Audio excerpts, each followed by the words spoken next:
So welcome everyone to our online series presented by Bold Performance.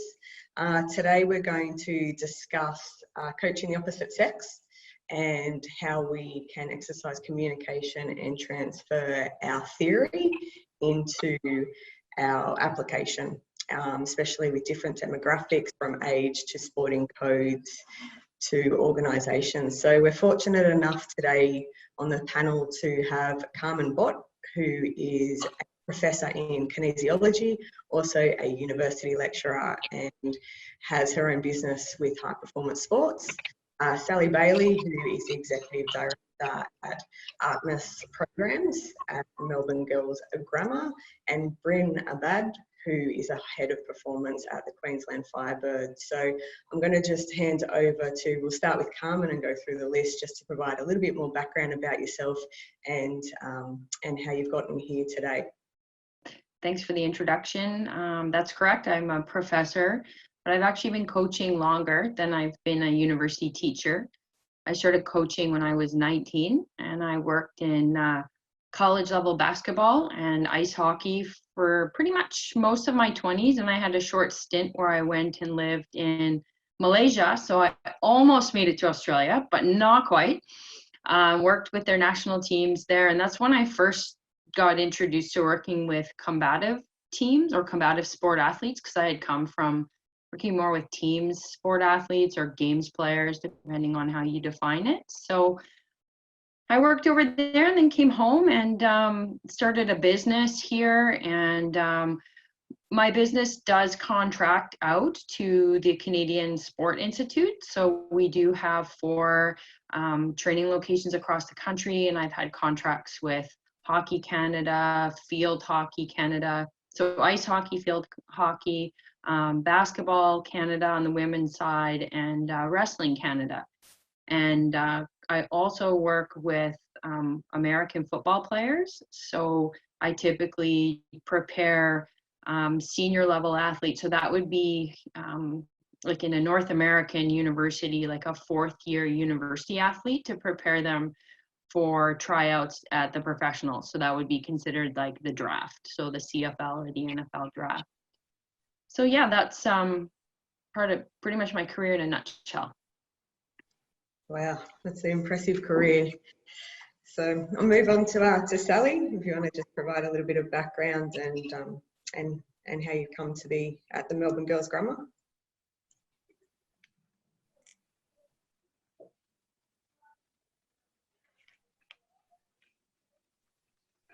Thanks, Anita. Thanks for having me. Look, I suppose the first half of my career was largely in high performance sport. I was the physical conditioning coordinator for the Australian women's cricket team for about 8 years.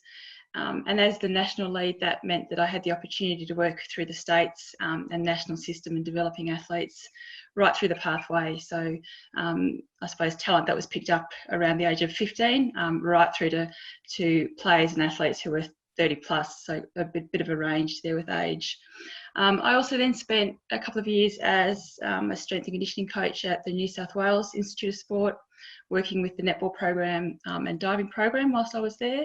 So it was a good mix of working with a game-based sport that was dedicated to emerging athletes again, so that the athletes were around that sort of 15 to 18 years of age, as well as an Olympic sport in diving, and that was in the lead up to the 2008 games in Beijing. So Matthew Mitchum was one of our crew, so Olympic gold medalist. What a privilege to work during that period of time with Matthew and Chava the coach and his group of athletes.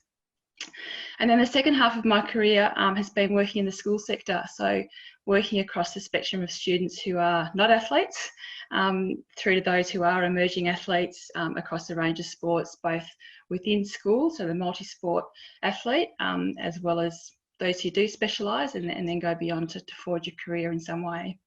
So 9 years at a boys' grammar school in Brisbane, and then the past 3 years I've been at a girls' grammar school in Melbourne. So my current role's got quite a few parts to it, but fundamentally we've got 2 big goals. One is every girl active every day, and the second one is that 100% of our graduates leave red brick fence, engaged in sport and physical activity on a regular basis. So having that really healthy relationship with exercise. And that's, that's built on the premise that physical fitness is our primary protector and enhancer of mental and physical wellbeing and performance. So that drives everything that we do. So that's where I'm currently at the moment. Wow, that's impressive. I did actually have a look at the centre last night, and it looks very impressive. Yeah, very lucky. Yeah, very lucky indeed. But it's good to see the difference too with the schools for the boys and the girls and what the insights are there. But it must be a very rewarding program as well, just putting them through to get that kind of healthy habits and exercise as they graduate and obviously move on into work and they're kind of directing their own lives. Yeah, absolutely. Perfect. And lucky last, Bryn, I'll hand over to you. Lucky last, yes. Look, I've been involved with the Australian Rugby Union initially with and very, very fortunate to be dealing with someone like Kelvin Giles, who mentored me through a couple of years, just dealing with 14 to 18-year-olds. A youth program which was focused on getting the future Wallabies up and running. Then I moved on to Super 14, Super 15 for a few years. Lucky enough to be involved in a championship there, and then I moved into women's sport. I was involved with the Queensland Firebirds for 4 years. Again, very, very lucky to be involved in that 4 years. I was involved in 4 championships, 4 grand finals, 2 championships, and then moved on to another opportunity with the Brisbane Lions. Worked within AFL for a couple of years. Went back to the Queensland Reds Rugby Union, and I've come back around and. Now really happy to be involved again with the Queensland Firebirds as head of performance. So I've had a lot of great experiences and a lot of fun. Well, I won't put you on the spot and ask what your favourite team was to work with. Maybe I'll get that into the conversation a bit later on. No problem. Well, I think the first place to start and the first question is from just your backgrounds there. You've all had a plethora of experience coaching females and males, both from youth all the way up to elite and like across a varied range of sports. I guess, how would your personal philosophy have adapted over your career? And was there any kind of key moments in time that really changed that course or changed that path? And then how did you kind of adapt to that going forward? So open it up to anyone at the moment, and then we can go from there. I can start that one if you'd like. I had a professor when I was in my 3rd year of university that said the biggest difference between coaching boys and girls was ego versus emotion. And if you could handle girls crying, that they were easier to coach.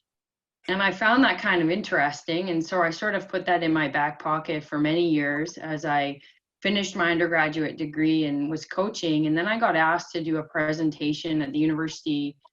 Actually, it was at Oregon State University for a conference. And they asked me what I wanted to speak on. And I thought, I think I'm going to try to tackle this topic of coaching, males versus females. And I spent quite a bit of time with some sports psychologists just to figure out, sort of what angle I wanted to take. And I ended up changing the title from ego versus emotion to battle or to bond. And what we found through surveying sort of the literature was one of the biggest key differences was that males in general are competitive and very concerned about a hierarchy, and females in general, and I mean very general, are less concerned about a hierarchy and more interested in a web of cooperation. But females were certainly coachable enough to be able to learn about competing and to value a hierarchy, if you will. So they kind of come at maybe females in the same way as males when being focused on outcome goals was maybe not you know, the plan of attack, like in the weight room, for example, because I think we're all more familiar with that environment. You know, you might have a leaderboard on the wall. And for males, that could be motivating, that they rank second or first, or they know they're only 5 points away from the one guy that they want to take his spot on the team. And that creates an environment of competition and of effort. And where females tend to be a little bit more like cats, where they're kind of going, I don't really care about what she's doing over there. I'm doing my own thing. And they just don't value that as much. So what I ended up doing was just really having a lot more open dialogue with female athletes in terms of kind of what they valued, what their core values were, and what kind of made them tick in terms of, you know, striving for excellence. Because really, that at the end of the day, you know, we're trying to get athletes to have a growth mindset, right, and not to be fearful or not to be too egocentric. So that's kind of where I started, and I thought it was pretty enlightening. And I read a good book too by a woman named Kathleen DeBauer, who was a dual sport athlete in the NCAA and went on to be an athletic director. And her book starts with a story of a basketball coach. I'll tell you guys this is interesting. No, volleyball coach. It's a male coach coaching men, and they were like in the final game. Let's say his team's down by a point. He calls a timeout. He pulls all the guys in the huddle, and he says to the team captain, who's the best player, he's like, there's some swearing, but he was like, man, this is like all on you, man. Like, you can do this, man. Like, you're our guy, right? And the guy like walks back on the court and like pounds his chest and like gets it done, and they win the game. And the next year, he actually ended up working for a women's team. This is apparently a true story. And he literally finds himself in almost exactly the same situation, except it's a women's team, and he calls a timeout. He has the huddle, and he does exactly the same thing. And the girls choked. And then the captain, who was his best player, went to him afterwards and said to him, screamed at him, why the hell did you do that to me? So that's kind of how the book starts. And it's really interesting to get a bit of a sense. And this woman apparently did her graduate work in sociology. So she has, you know, she has the academic street cred to speak on these topics. So it was pretty fascinating. That is fascinating. I always take away one of the messages when I worked in professional sport prior to making the shift over here. And there was a key staff member who always said to me, if you work in this industry, you have to have an ego, but you have to keep it in check. And it always resonated with me, and I've always kept that on, that you won't survive if you don't have an ego, but you need to make sure that you can keep it in check and keep it under control as to how you move forward. So it's actually quite interesting what you say there. Had that philosophy or anything really like changed what and the way that you've approached things and how you've approached things with males and with female athletes that you coach?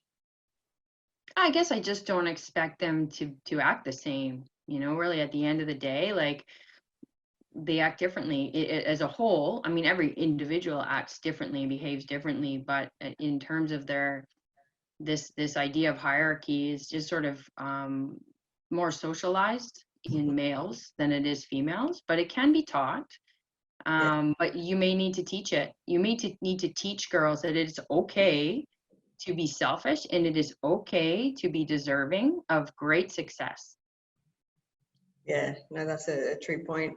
I guess I'll probably get Sally to weigh in here, having her background from the youth level of both working at a boys and a girls school, and then working with you know, the likes of male and the females at the elite level. What's your thoughts on this, and how, I guess, have you adapted your philosophy over time?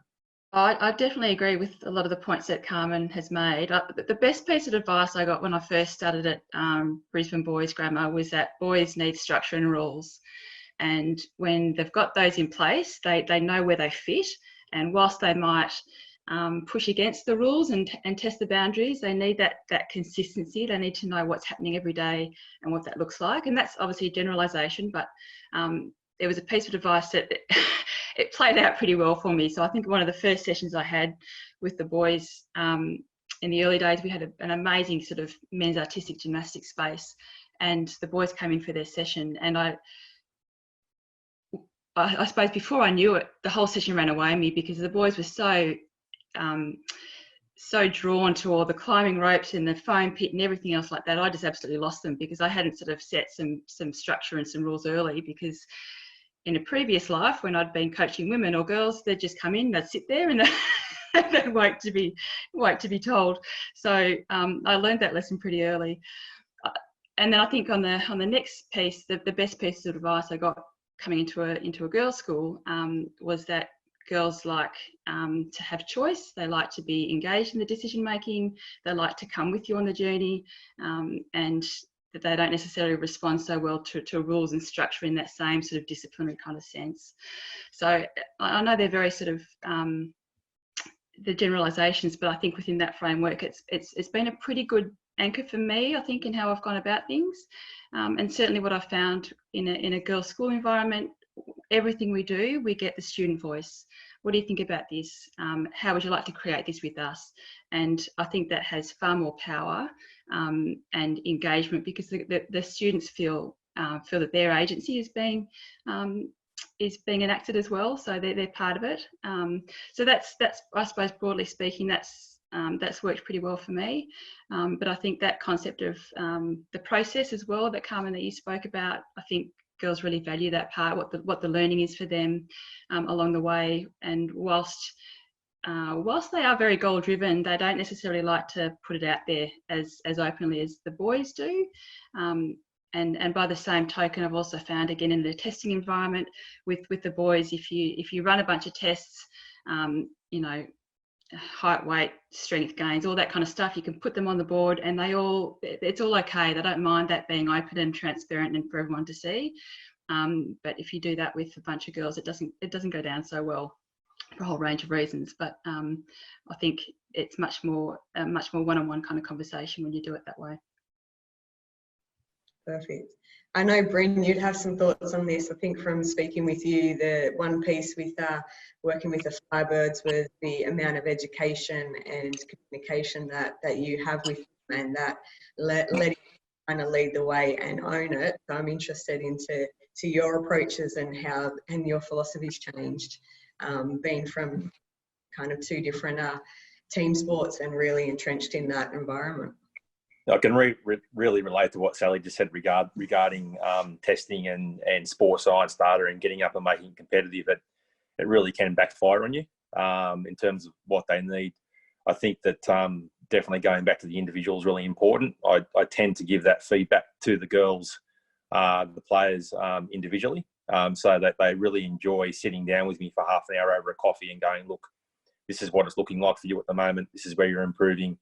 I think they very much prefer that, but I think off your point, Anita, is just we have a few philosophies around that I really drive the program, is teaching you how to fish.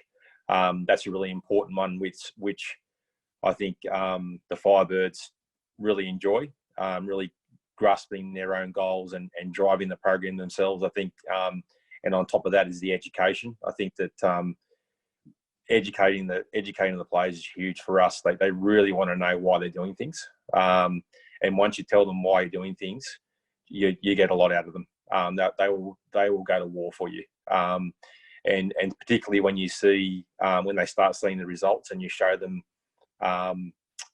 you show them visually and so forth, that really works well. And I think that thirdly, we love to really celebrate success.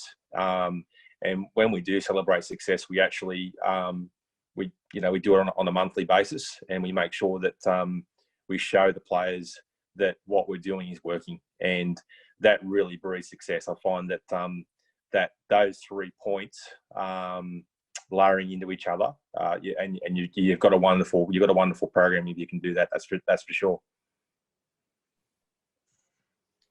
It's really interesting. I think some of the things there is that buy-in and that engagement.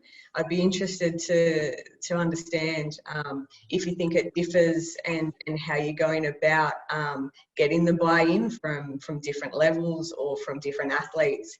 And even if you think that there is that kind of big discrepancy between females and males, or is it really just about how you communicate and how you understand, get to learn and build a relationship with ideally an individual? It's a really good point. I think look, in the end, all athletes and all people, they just want care. And when you show a genuine interest, and I mean, I just come from the Queensland Reds, where I was the high performance manager there, and very, very similar. You know, I think you're speaking a little bit of a different language, and you're showing care. And I just think that, you know, both genders are, you know, very, very, very similar. It's just, I think you just go away about things just a little bit differently. Perfect. I see you nodding there, Carmen. Did you have anything to add to that? No, I agree. I think that showing you care is absolutely paramount.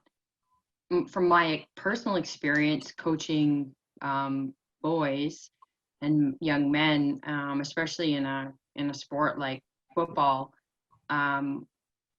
one thing I think helps me is I played. I didn't play tackle football. I played a sport called flag football, which is, you know, similar to touch or flag rugby, except it's football, and which means less running, basically, more stopping and starting. But to be able to, for the boys, like back to your point, Anita, on buy-in, for the boys, if I can use the sport language when I'm coaching, and then the education piece, like Bryn said, the boys will be like, whoa. And then if I can demonstrate it well, then they're really like, wow, they're sold. And unfortunately, that is a bit the way it is, because there's still, at least in the culture of football and basketball, there's still sort of, in North America, these like young guys want to train with a guy that played that they can relate to. You know, a lot of them, it's about that, and that creates the buy-in. So I'm like a middle-aged woman, right? So, how is this going to work? Well, I probably attract a certain type of kid. I usually attract the really intelligent ones, and the ones that do want to know why. But they do tend to all want me to have some IQ in that particular sport, to really get that buy-in. And with the girls, depends. With basketball, not as much, but man, when I started with wrestling, the first thing one of them said to me was, what are you, like a Pilates instructor?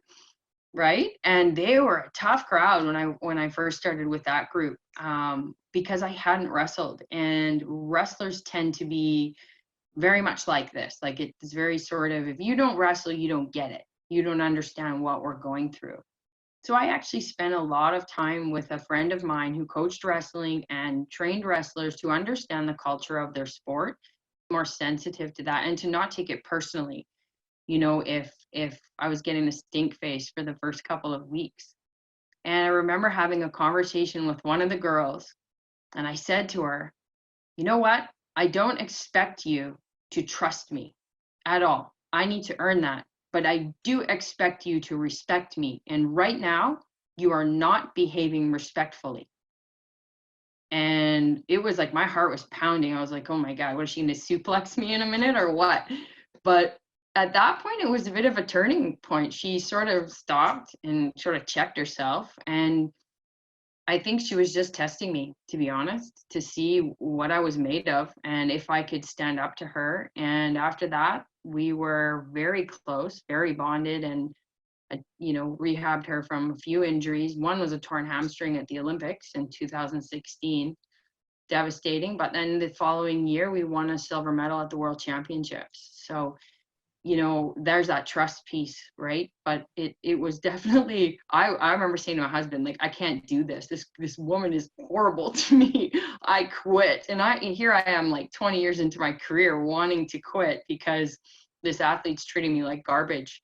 And he just said, you know, you've got to stick it out and learn from this. And I think I just needed that encouragement. We all do, right? We've all had a difficult person initially, and then maybe it's turned out well just by communicating a little bit better. Wow, that's a really powerful story, I think. And from that, has that changed the way that you apply yourself or apply your to new athletes? Like I think you mentioned there, the key things that stood out was knowledge of the sport, essentially being an expert in that sport and being able to stand in front and provide that from a physical perspective and both a technical, mental and coaching perspective. Do you think that you've had to potentially work harder to do that, or do you think it's just really been a teacher of your sport or a learner of your sport, and irrelevant to kind of be male or female, really to be successful and to build that relationship and trust, you just need to be an expert in your field or in that sport? Yeah, I really think that if you show those athletes you're working just as hard at your game as you demand from them, they're going to respect you, right? Even if I put my teacher hat on, I'm sure Sally can relate to this. You work really hard as a teacher, and you also admit mistakes or admit, oh, I don't know, what was that? Like, I always say to my football players, like, what do you mean by pass pro? What is that? They're like, pass protection, Carmen, blah, blah, blah. And then they explain it all to me and they show me where they line up. And I'm totally open to that. So I think if you're really transparent and really authentic, really curious, but then you also hustle. You can't demand other people hustle. You can't demand excellence until you can show it and you practice that yourself. And it doesn't matter if it's a male or a female athlete, they do gravitate toward that. Or you expose people that maybe don't want to work very hard and want to cut corners. And there's also learnings in that too. Perfect. I think, Sally, do you have anything to add in regards to that? Do you think it's important to show your students like a more vulnerable side, or the athletes that you worked with, or is it more a bit of tough love when you approach the different athletes or students that you work with? Oh, you've got to be yourself, I think, first and foremost. And I love the cultural nuance with each sport that you go into and learn about. I mean, what a blessing we have to work across a range of sports and get to know different sports. And I think when you approach it with a learner mindset, I think when the athletes that you work with or the players that you work with can see that you're just hungry to learn all about the sport and what they love, what a gift that we have to do that, and also to work in multidisciplinary teams as well. I think I feel very blessed to be in the profession that I am and to have those kinds of opportunities more than anything else. But I think if I think about how I approach things, it's very much about relationships and working hard. That's what I value, and that's what I value in who I work with as well. So yes, we've got to role model that, we've got to coach it, we've got to create the environments for those things to flourish as well. So I don't think you lay all your cards on the table straight up, but you build those things over time. And I think the more that your students or your athletes understand you, then I think you make for a pretty good partnership, in the long term as well. Was there a time that you think, or you can look back to that, or a specific environment or demographic that really challenged you, that really shaped or changed the way you approached a situation? Or like-minded, or the flipper, there's a time where you felt you've been the most successful, and maybe what did you do there or change there apart from approaching other situations? Oh, I think every time you change your environment, you step out of your comfort zone, don't you? And you've got to stop and pause and think about what you're going to do and how you're going to approach it. I suppose in recent times, one of the athletes that I was most challenged by was an Olympic swimmer who came to our program as an adult. So she'd been on the Australian team since she was 14. So she was a young talent. She was 24 at the time, and so that at that point she was a veteran in lots of respects. So she sort of came to our program with a lot of structure and routine and past experiences. I thought, how do I do things differently here? She's got an opinion. She wants to have a big part in how she does things. She's not going to just sit there and be told what to do. And not that that's my approach anyway, but it was very, very clear that I needed to work with her a bit differently. And I suppose the way I approached that was, you know, she had some programs from her previous strength and conditioning coach who I also caught up with to get some history. And for the first month or so, we actually just followed the programs that he'd been set, and I would spend some time with her to see how she would go about it, the kinds of skills that she had, her capacities, that kind of stuff. And then over time, we sort of started to embed different things and change the routine quite a bit. So, you know, typically for a swimmer, they've got their weekly structure is pretty set, and gym session happens Tuesday, Thursday morning before they get in the pool, and it's within a whole squat environment. But we changed that quite completely so that she was almost doing some dryland or athletic development every day. We incorporated some gymnastics type work as well, and it was just shorter work every day. So there's some touch points every day, as opposed to you know, 2 sessions a week and loading her up within an environment that she really had very little control over. So that's the way I approached it. But I suppose at the time it was, it really gave me pause to think, how do I do things differently here? She's at a different time in her career. She's got her mind's in different spaces. She wants to explore different things. So if we're looking at this, this athlete staying here for a lot longer, because, you know, she's still competing, which is another sort of, what is she now? Must be 5 years down the track. So you want to sort of provide that opportunity as much as you can. Did you find it refreshing? Obviously there was challenging, but refreshing and rewarding that it was, I guess, a different stimulus, or it gave you a different way to think or to learn new skills or have to apply it different as well? Yeah, absolutely. I think at the time, we changed training environments as well. So even just going into a different training environment for me, it sort of put me out of my comfort zone because I didn't know where everything was. So, you know, you don't sort of realise how much that also plays into your own confidence about how you coach and do things. I don't have a gymnastics background, but I was really fortunate to work with one of our coaches at school, was an Olympian and coach. He spent some time with me as well to work through some things that I could then adapt to the swimming environment. So yeah, absolutely, anything that extends me or stretches me is really important. Oh, that's brilliant. Yeah, I can't imagine all the different skill sets and kind of knowledge that you'll need to have and to grow, given the plethora of sports and being in school settings where they cover so many different curriculums and sporting codes. Your brain just must be constantly buzzing. Yeah, it's busy. I bet. I think, Bryn, too, I know that like your success rate with the Queensland Firebirds is phenomenal. Your championship wins, and even I think I read a stat that you've had 4 years consecutively with the lowest injury rate in the league, as well as no ACL injuries, and that's very impressive. I'm interested in to know what you thought the success was there, or like how you went about it and what you think was attributed to that success that you had. Have you got all day? Yeah, look, I think I think it's the old me and the new me, definitely.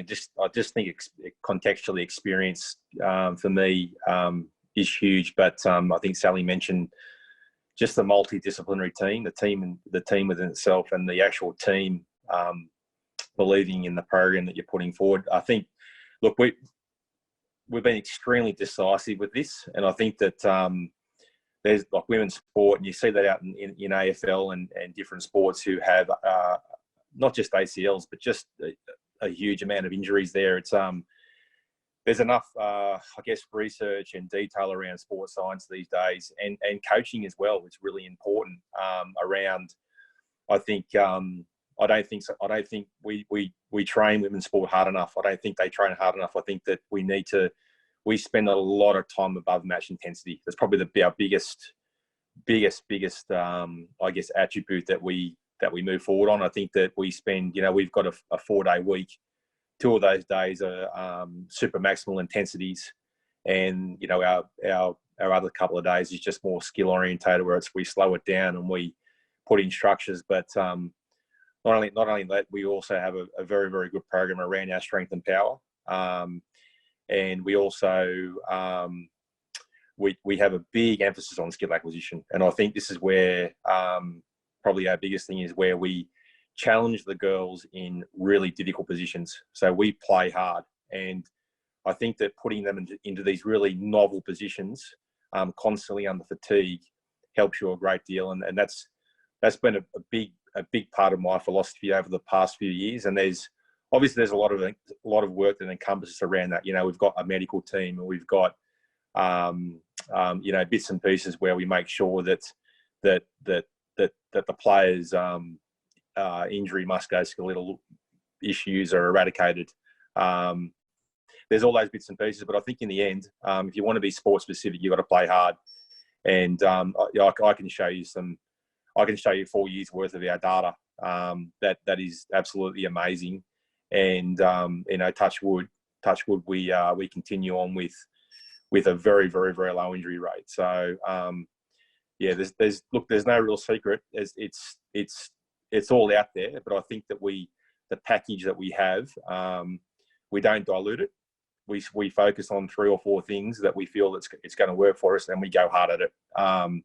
Whereas I think you'll find a lot of teams, inexperienced teams, will chase maybe 20 things and dilute their package, and we don't do that. We'll go after skill act, we'll go after the strength and power, we'll go after the speed, and we'll make sure that we're training above match intensities, and we do that constantly. And that's probably the biggest thing that we look to do. So I think that's part of our secret, and I guess it's just a matter of how you implement it with your head coach. And that's a big rap for her, because she really buys into this sort of stuff. And not only does she buy into it, but she's got some magnificent ideas that really helps the program. Yeah, that's great. I think it's probably really exciting to hear that it's not a one single person, it's a team effort. I think that's been translated throughout the conversation, and even the fact of keeping it simple and really focusing on where the bang for buck is, so to speak, or what the core values are for your organisation, and not diluting that. I guess if I open it up to the floor, who has been, I guess, your mentors or people that you've really relied on and helped you through your career to where you are today? And you can talk a little bit about that.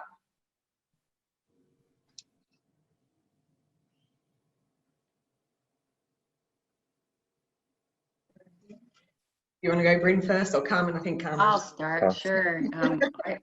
I always get asked this question, and I feel bad when I say nobody, because honestly, when I first started in 1998, I really, really had no clue, and it was quite serendipitous. I just sort of stumbled upon the field. I was actually taking forensic psychology in university and wanted to work with serial killers.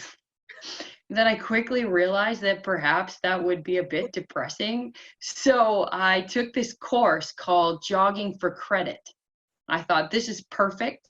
I can be a meathead and I can get an A, and not have to study too much. And the teacher that I had at the time, who's actually now my friend, and I am actually going to co-author a textbook with him this fall, so that's amazing. And I wasn't even one of his best students. I probably actually complained about the jogging. I don't really remember, but I know I remember doing really well in his course, and thought, why am I taking criminology courses when I could switch to kin? So I switched over, and then I just sort of stumbled across people. I would go to like a conference by myself as like a 20-year-old, not know anyone, and just learn about Olympic weightlifting. And then I'd go to the gym, and I saw this old guy. He was like an old coach walking around with a fanny pack, training this like beast of a woman. So I would follow them around and copy everything they did. And I'm not joking. Like, I was like a stalker. And so I stalked this woman and him, and I went to these conferences alone, and I was just kind of a weirdo about it. And then I heard that Super Training was a good book. So I read it, not once, but twice.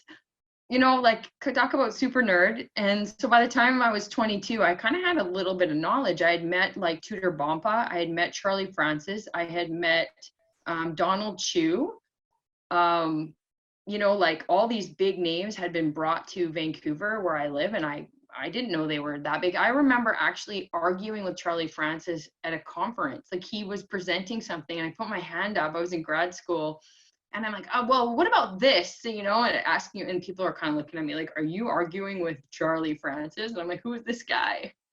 So I guess my enthusiasm really overrode my ability to be mentored. You know, what's ironic is I'm actually being mentored now as an adult, mostly because I'm always in trouble. No, scratch that. It's because I've gone back to school to do mental performance consulting and I need to get my practicum hours. So the cool part about that designation is you do actually have to have a legit supervisor that's keeping you in line. But back in North America in like early days, it was like, huh?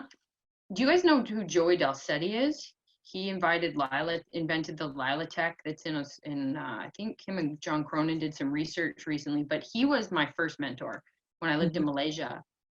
And he was my mentor mostly because he could function the best hungover. And that was for sure why I thought he was amazing. Plus he was just a phenomenal coach. So he would probably be the only person when I'm in my early days. And then as I've gotten older, I have someone in sports psychology and a man named Pavel Tsatsouline, who is kind of known for writing kettlebell books, but Pavel is so much more than a kettlebell coach. He is actually brilliant. And he and I chat probably every couple of weeks just about different things on email. And yeah, I'm lucky to be able to reach out to him. So that's my mentorship story. Hopefully it's not too creepy. We'll call you a self-starter, not a stalker. How does that sound? Okay, perfect. Yeah, self-starter. We'll go there. That's a great story. I really enjoy that story.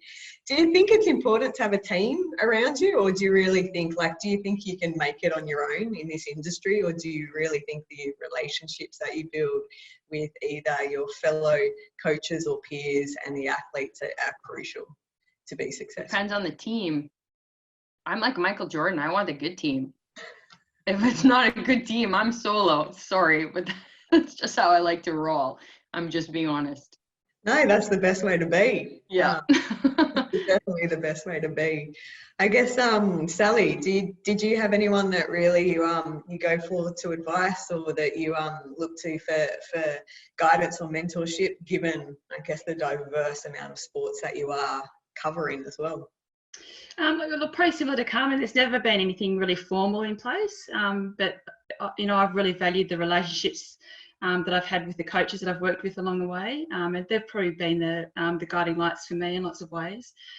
John Harmer, who is a cricket coach, was the first high performance coach I worked with, and he still is, he's a brilliant man. He was a biomechanist background, skill acquisition expert and teacher, and he just had the most, I mean, all this sort of talk around constraints-based learning, he had that down pat, you know, 20, 30, 40 years ago. So I learned a lot from him around that. And, you know, his ability to challenge the players at the appropriate time. So he knew where they were all at and knew at what point he could extend them further in the right way. So he was certainly a really pivotal early for me. But I could speak about that, I suppose, about every coach I've worked with, what I've learned from them and what I've picked up from them. Chavis Sobrino as a diving coach, you know, his relationship building and the way he did that with his athletes, with kids who are 8 years old, you know, right through to mid-20s, and how he brought Matthew Mitcham out of his shell at a time in his career when he was about to give up the sport. Just a phenomenal turnaround, and seeing all that unfold was really quite magical, I suppose. And look, these days, my current principal, she's someone I absolutely go to for advice. She's a wise woman and a very learned person. So, you know, in the sense of leadership and understanding school dynamics and all those kinds of things, she's certainly someone that currently is someone who I would my go-to for advice. But, you know, that concept of support network, and having different people around you that you can ask different questions to, I think are really, really important. So sometimes it's just to chew the fat about an idea, or to seek some advice more explicitly. But I think it's I don't know where I heard it recently, but someone talked about the word network, making your network sort of, you know, with a nice way of thinking of that word, because when people sort of say to me, I'll go and network, I think, oh, it doesn't really appeal to me. But when I thought about it more, about let's break the word up and what it actually means, it actually resonates quite strongly. And I guess, Bryn, how much do you value, or how much do you put on kind of mentorship or team that you build around you to be successful in terms of your career? I think it goes back to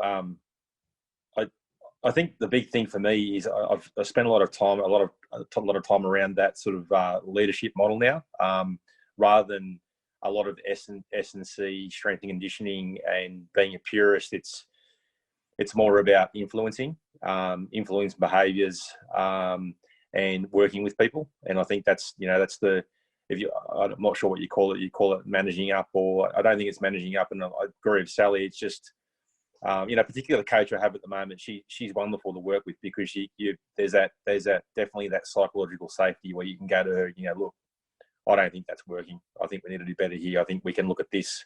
I think there's those types of, so I'm more interested in actually, and also too, there's more recently just working with Adam Gorman, who's a skill acquisition expert. I think that's like a high performance or a head of performance. I think that's, although I'm not coaching the sport, you have to understand it, and you need to be able to make sure that you're stimulating it. And again, you're looking for transfer, and you're looking for you're getting people better at the sport, but not only are you getting people better at the sport, but you're doing other things. You're getting them fitter, you're getting them stronger, you're getting them to adapt, again, what I said before, these novel positions on the court, the field, whatever it might be.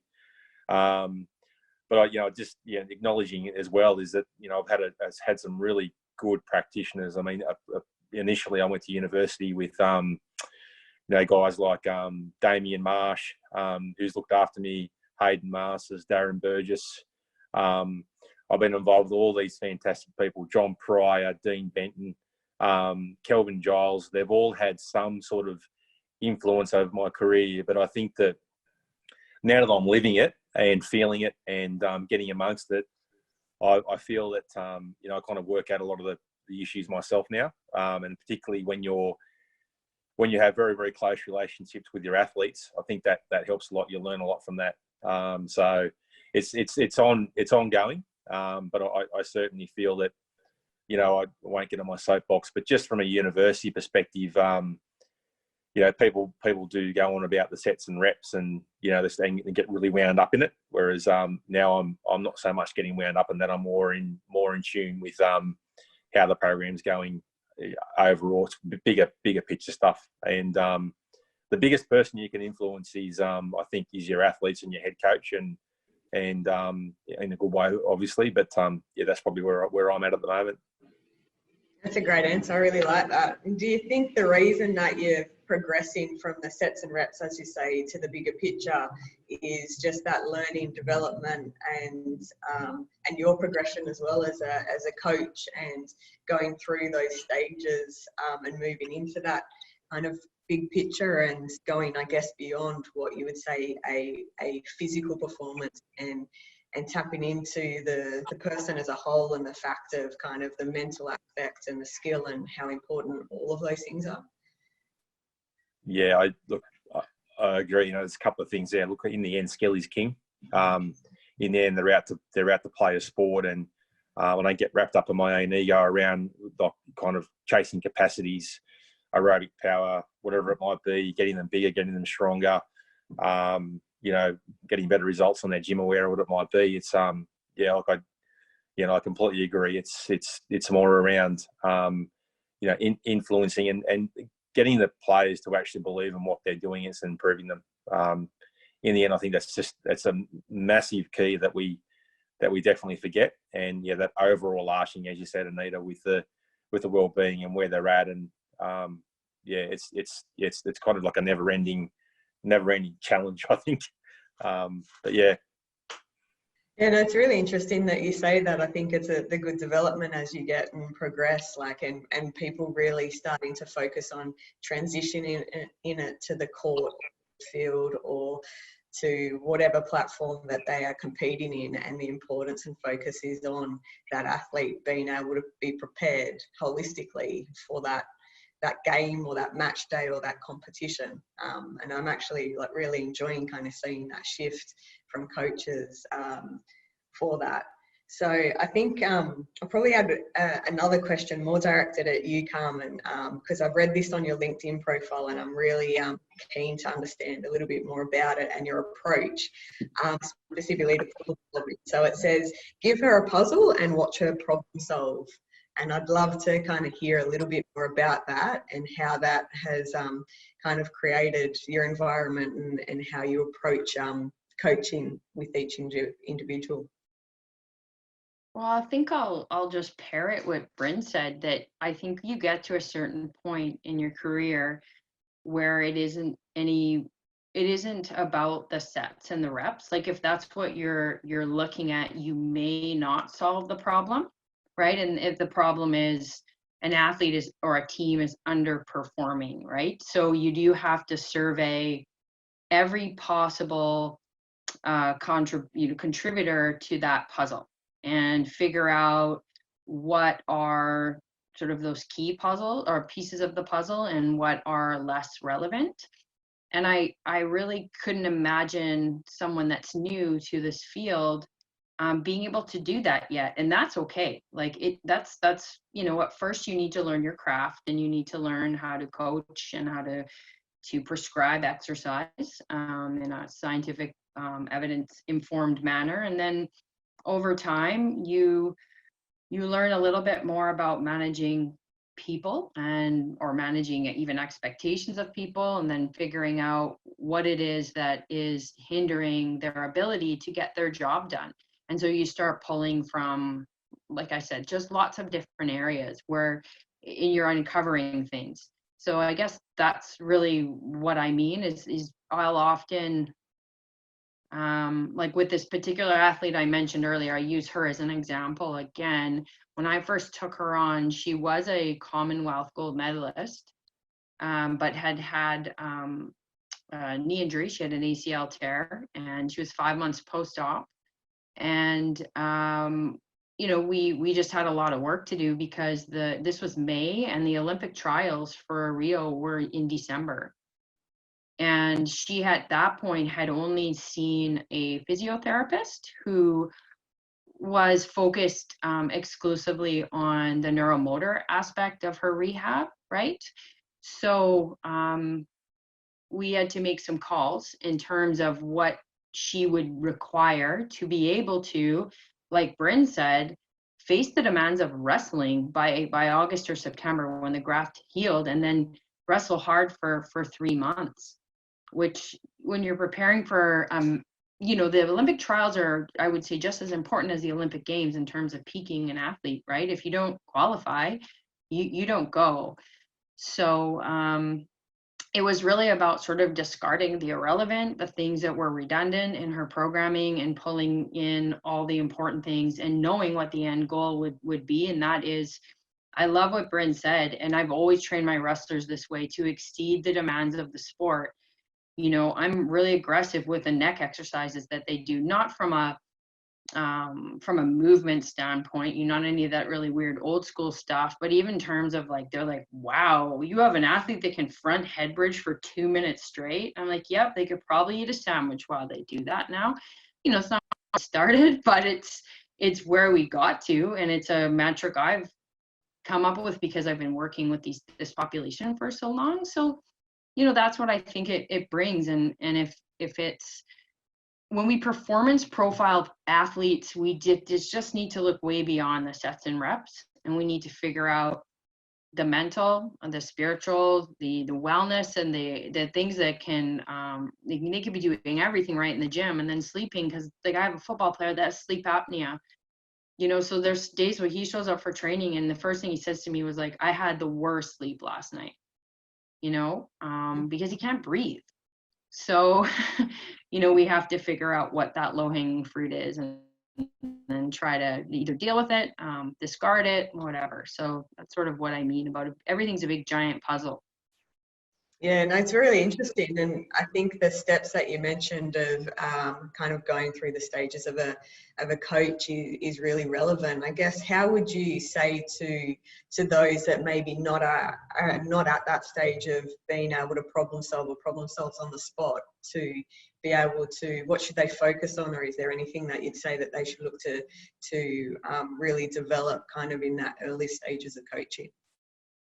Well, I think that they, should just sort of stay in their lane at that point in time, like just work on the craft of, assessment and testing, work on the craft of exercise prescription and exercise coaching, which is really kind of the main duties and responsibilities of a physical performance coach. And then as they ascertain more knowledge and are mentored by other people, then they can start to pull in the mental side, or even some nutritional stuff, if I mean, not to prescribe it, but to have that understanding, to increase that breadth of knowledge, because I don't think you can really start with having knowledge in ACL rehab, ketogenic diets, as well as the newest yoga trend or whatever.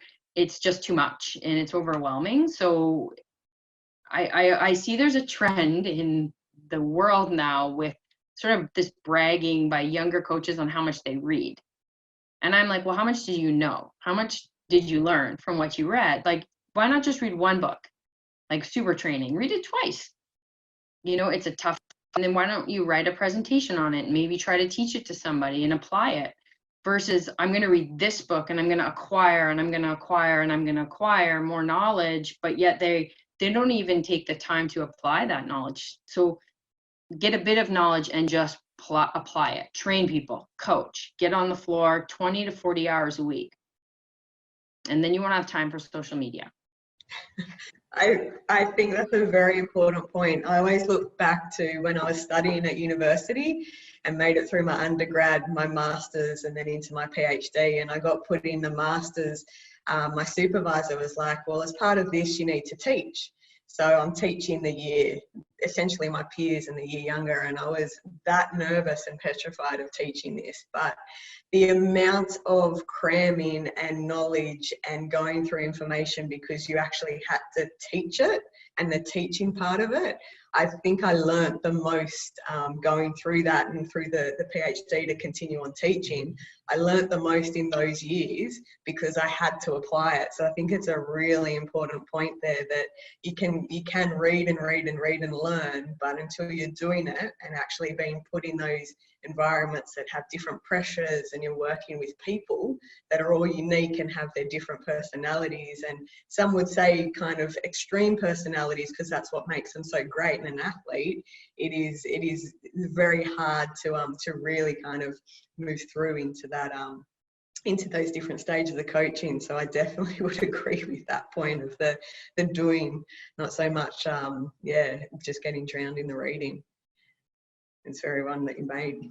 I think, Sally, if I can flip it over to you, I'm really interested into understanding about going from more the elite, world champs, Olympics, where you're either working with single athletes, like you mentioned, the diving, or a small group from cricket, to a younger cohort, and to just the number of the students that you're seeing and not seeing them so regularly, and how that transition was, and if you found it challenging to begin with, to really kind of make an impact, or kind of where you started from going with a group that you would have, I imagine, spend a lot of time together, and a smaller one to get to know them really intimately, to a really large amount of impressionable teenagers, I guess. Look, I was ready for the challenge, I think. So it was quite certainly a shift in mindset and approach. And yes, I suppose I learned to put aside some of the things that I'd held on to quite sort of dogmatically, and just sort of park that for a period of time and approach things a bit differently. But, I think my time working with teenagers emerging athletes with the netball, the divers who were, as I said earlier, as young as 8 or 9, and through those adolescent years, and even many of our young cricketers. I really enjoyed that age group. So when the opportunity came to work in an environment which was, Sally, we want to develop a long-term athletic development model in a school, I thought, wow, what an opportunity to put some things to the test here, with 1,700 kids. what can that look like? So absolutely, a lot of it was, systems and processes in the background, and fundamentally, my purpose is helping people to help themselves. So what can I do as I teach and develop things to make sure that is being applied or that's landing? And yes, sometimes it's not pretty and it's messy and it's chaotic and all those kinds of things. But if you've got if I look at a Brisbane Grammar point of view, there'll be times when there'll be 50 kids in the weights room, all wanting to do things, and you sort of had to sort of put aside that, okay, we're going to have, you might have some generic type programs, for example, to start with, but within those programs, there's milestones that the boys work towards, so they start to learn how to test themselves. So you start to teach them the markers that you're looking for, so that they can start to self-regulate and self-monitor and self-manage. So I think there's sort of little things along the way that you try and do that, I can't be the sole deliverer of everything. So how can I use the people around me? How do the teaching staff play a role in this? And that's what they do. They teach. They can, whatever the content is, they can do that. They know how to manage and organise classrooms. They know how to communicate. So what can you do in the environment that you've got to teach or to coach or to spread your messages? And I've been really fortunate in both my environments that my role or my scope has been core to the school business. So it's been a whole school approach around we want fit, healthy young boys or fit, healthy young girls who have a positive relationship with exercise, who can perform, who in a performance sense meet the demands of the game, or in a health wellbeing sense, they're getting outside for a run at lunchtime or those kinds of things. So I think when you're in an environment that has that appetite to make a shift and values wellbeing and knows that being physically fit is core to that, half the work's done for you. Yeah, and I think you've got a really crucial role too, of instilling some really positive influence over them of the benefits and longevity benefits of health and wellness. And that's such a crucial role of even the discipline in it. And I think to all of you, and we'll probably start with you, Sally, how is everything with the COVID-19 and the wellness and just the changes in lifestyle of working remotely? I know Bryn mentioned it before, about how important it was around the welfare of the athletes right now. How has that changed, or what have you looked to do within the school setting to really monitor or keep that positive influence or positive environment with being active and healthy, both mind and body, I guess? Yeah, well, what a test to see whether what you're doing is working. And for us, it's been a pretty smooth transition. So our learning model is about a blended learning model. So a lot of the stuff they do is online, in and outside the classroom. So in that sense, it was a relatively smooth transition for us. What we did from a physical development fitness point of view is just contracted everything that we did. So we made sure that our rowers weren't going off and doing different things, or swimmers or athletes weren't doing different things. We all sort of came in and developed a package that was for everyone. And we tied it to, I suppose what I saw as the missing piece was the social piece. So we've tied it to a whole challenge. We've got house structures, so we've basically designed a virtually amazing race, and every day every student collects move points that we convert to kilometres, and the task or the goal is for every house to make their way around Australia over a 32-day period.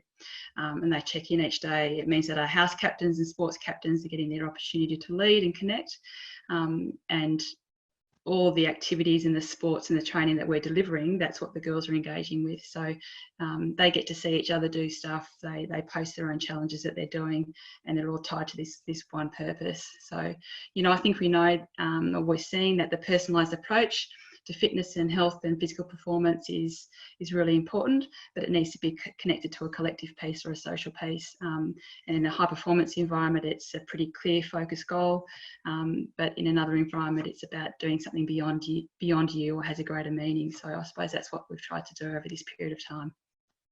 Yeah, wow. When you talk about the environment of the problem solving or being creative, I guess this is one situation that really hones in on that, and how you are to be able to adapt and transfer everything that you've learned into a completely different environment.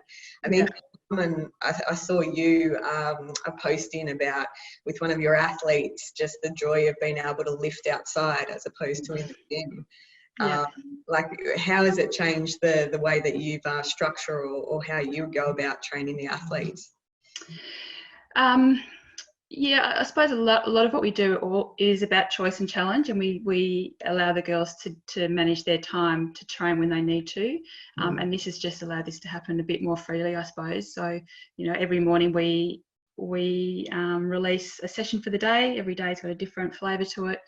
They can do it live, or they can do it at another time with their siblings or their parents or what have you, and they can do it in any environment that they want to. So it's I think giving people that time. I mean, we talk about discipline and good habits, so I think giving the ownership to the student to be able to do that is really important, and it's worked pretty well for us. I guess open to everyone to comments on how important do you think communication is right now, and with working with the different groups and athletes, obviously remotely. I know there was a leadership talk a couple of days ago, and there was one of the leaders was saying that he was thinking of conversations as hydrated and dehydrated conversations, those that build some really good positive flow and those that kind of weigh you down, and just the considerations for the class clown or those that are more extroverted and really put their energy up from people around them. How important is that, and how often is communication and communicating to the athletes valued, I guess, or applied? We've tried to keep things as normal as possible, and just keeping our structures in place through the week. So we start our Monday off early in the morning, and we have a leadership meeting with our leaders, and then we have a team meeting, and then we have a coaches meeting, and you know, we have a welfare meeting. So we're just keeping everything pretty simple just to set our week up, and then we've got at the moment we've got some structure around. We're allowed to do one-on-ones. Then we've got some remote players down in Melbourne and Sydney. But look, we've really focused on. Look, we've come from a very, very difficult pre-season. It's been tough. It's been they were ready to play. Sort of 10 or 12 weeks of hard work, and we've just released that pressure valve and gone, look, what we want you to do is we want you to move. We want to place some physical structures in there, so you do something every day. But we, as I said to the coach, we're not pulling the trigger. We're just giving them something to do so they're keeping themselves going. I don't like to call them a maintenance program, but just a movement program. And, you know, we'll be back on deck in a couple of weeks and we'll be ready to go. So I think that's just that, creating that belief that they'll be ready to go once they return to the court. I think that's one of the biggest issues we have at the moment is the players go, we've just done this massive preseason. We were so fit and we were ready to go. And now we've gone back and we've got to start again. So that's really messing with their heads. So we really want to try and make sure that they've got the structures in place, they're exercising, we're supporting them with their mental well-being. We've got lots of staff to support that. So that's how we're kind of handling it at the moment. I think it's working well for us. And we have a weekly check-in for me at the end of the week where they'll fill out a really simple form. And they'll give me a number out of 10. Was that 10 being fantastic, 1 being awful, and then they'll rate each session for the day. Obviously, we've got an AMS system, but I can just see their whole week, and if there's any issues, I'll get back to them and have a chat with them around that. But that's working really well for us. That's great to hear. I think we're probably a little bit fortunate here in Australia that the number of incidences and rates with the COVID are much lower than overseas. I think, Carmen, how are you progressing through this with probably being in a stage where you're not sure, you know, when the lockdown's going to end, or how quickly you're going back to what the normal environment would be? Yeah, it's we're actually not under lockdown in Canada. Just to be kind of clear, I guess, on terminology, our government is more of a little more liberal in the sense that they kind of expect us to use our common sense and give everybody guidelines, right? So most people are socially distancing, staying at home. The universities are closed. So I'm teaching online for the summer. The university I teach at is an NCAA school. So we're the only NCAA school in Canada. And so all I've heard, and right now it was a Facebook post, so it's a rumor, is that if school doesn't go back in the fall, NCAA sport won't go back in the fall. Now, I don't work for athletics at the university, but I do train athletes privately that are part of that program. And I do train a few other athletes as well, from high school level to international level. And so what we've been doing is meeting once a week on Zoom to do mobility / stability kind of, most of them have their kind of restoration day on Wednesday on their programming. So we just meet to do that. And the interesting piece is that a lot of them have never met each other. So because they come from different sports, they don't typically train together. So I have about 8 or 10 kids that show up on Wednesdays, and then I answer any questions that they have at that point. And then the kids that I have that are quite close in my care, I have 5. We probably talk every other day. I'm just touching base, you know, and I'll be honest, like, they're incredibly resilient. Like, they have really shown me how amazing they all are. Like, you know, they've all been through things with their sport, because sport, one thing we talk about a lot is how unpredictable sport is, and that it's important that as an athlete that you aren't surprised by things. So with this, it's, you know, it's annoying, and they do miss the face-to-face. It's they're all very committed to their training. I have one that sent me videos today of she's front squatting in her underground garage using trash cans, or Canada we call them garbage cans, I don't know what you guys call them, garbage cans, as her rack, right? So they're really, you know, a lot of them had to send me like what they had access to, and then we developed their programming around that. And some of them had access to nothing. So a colleague of mine on the other side of Canada and we wrote a free isometric strength 4-week program with videos for all those kids. And we threw all that up on my website for free, just in case kids needed some support, with a medical disclaimer saying, you know, enter at your own risk. But yeah, it's interesting here because the United States is, you know, directly below us, and the difference between the two countries is quite vast, and what's going on down there is a bit scary. My business partner is in California. He's doing okay. One of the coaches who coaches the football team at the university here is a very good friend of mine. He's in Seattle, which is just below us, with his family. He's okay, but I'm not even sure, you know, if people are going to be allowed to cross the border. So there's a lot of up in the airness, which is not a word, but I'm going to use it. That's all right. I think I'm the queen of making up words. So perfect. Erin will attest to that. I make up plenty of words, but yeah, awesome.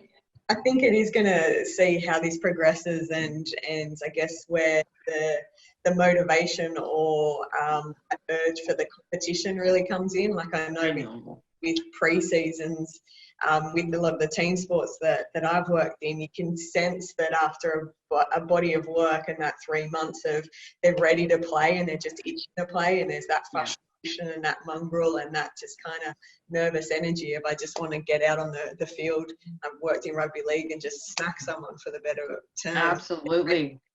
the readiness to that. So it'll be interesting to see the dynamics of kind of motivation and having to work with that mental side, as if it goes out for longer and that competition factor isn't there, which I know is one of your expertise, or that you're now in a high learning curve of researching and obviously working through too. So that's going to be interesting, I think, to watch that progression.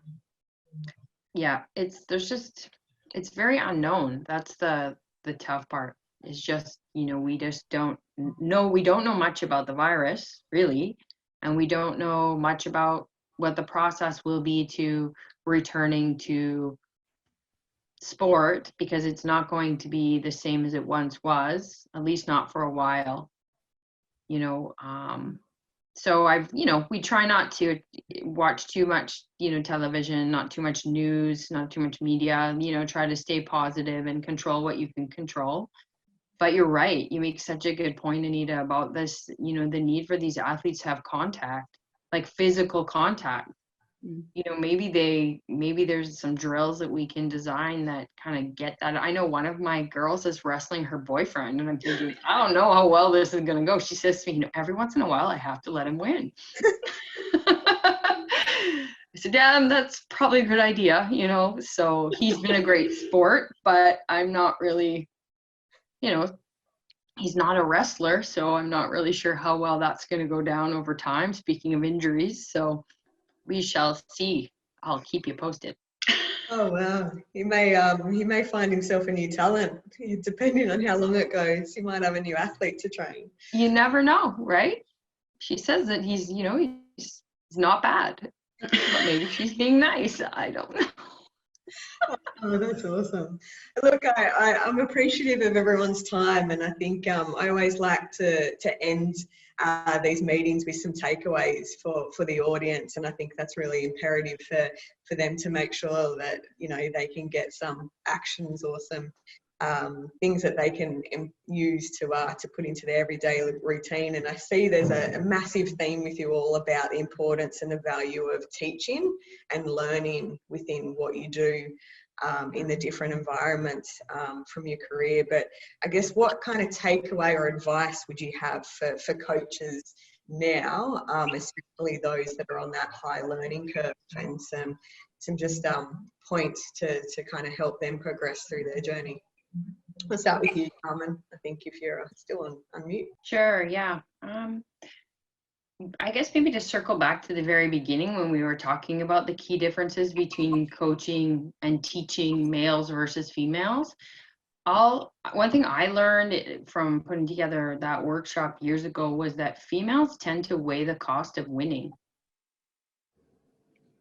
So that's kind of interesting, I'm sure, for some of you. What do you mean the cost of winning? And in some, a lot of times when we think of winning, we think there is no cost, like it's winning, this is what we want. But to maybe appreciate that is important, because it may give us some insight into why they may not try as hard as we want them to try. Maybe they're worried that they're going to take a spot on the team that their best friend has, or they're not going to get that boy that they have a crush on because he thinks that she's too much of a jock, at the younger ages. So that's the one thing I learned, was women or females will, more than males, not all females, but more than males, will weigh the cost of winning.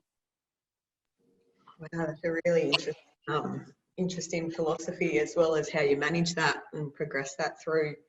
I guess, is that similar to yourself, Sally, working with a similar male cohort, or do you have some differences there in what you've experienced? Well, I think that the one takeaway for me, or the one message, is just to be present. Very, very, very straightforward. I think, I've certainly fallen into traps at times when, you've got a lot on your mind, and you've got your to-do list or things going on, and when you sort of draw yourself back into the moment, you realise that you've lost a whole lot of opportunities just to connect with someone or do something in a different way, or you've missed a detail. So, being present, enjoying the time that you've got, there's special moments, I think, and I think it's really important.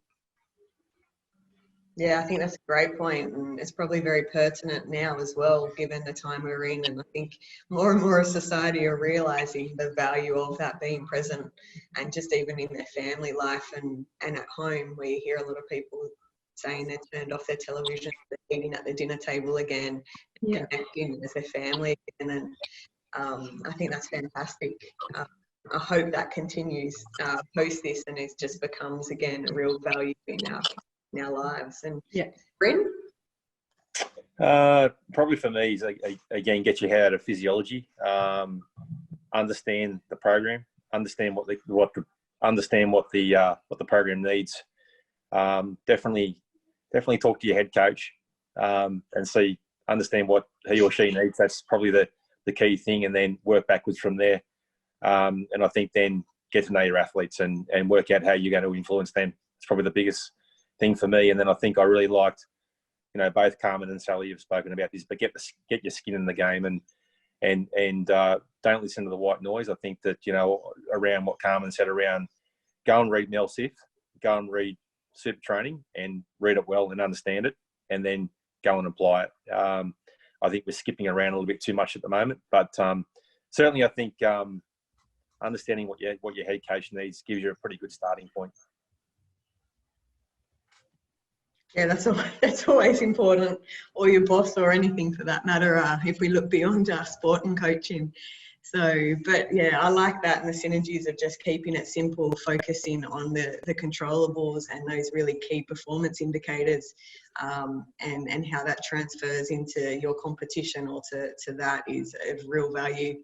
And even the takeaway of just knowing your athletes and caring from them from that holistic point is really important. So look, I thank everyone immensely for their time today. I've really enjoyed the discussion and valued it, and I've taken away some key messages as well from this, which has been great. I'm really interested to look at your journey now, and as Bryn, you go back into that kind of competition phase, and Carmen, to watch how you progress to get to that competition phase, that if you do with the NCAA, which I hope it does, and just even the programs that you're working with, Sally, down at the Melbourne Girls Grammar, and just that whole well-being. So look, I really thank you for your time and appreciate it. So Thank you. pleasure. Thank you very much, Anita, and everybody. Bryn and Sally, thank you. I learned a lot. I really appreciate your time as well. Yeah, likewise. Thanks, Carmen. Thanks, Bryn. Likewise. Thank you very much, guys.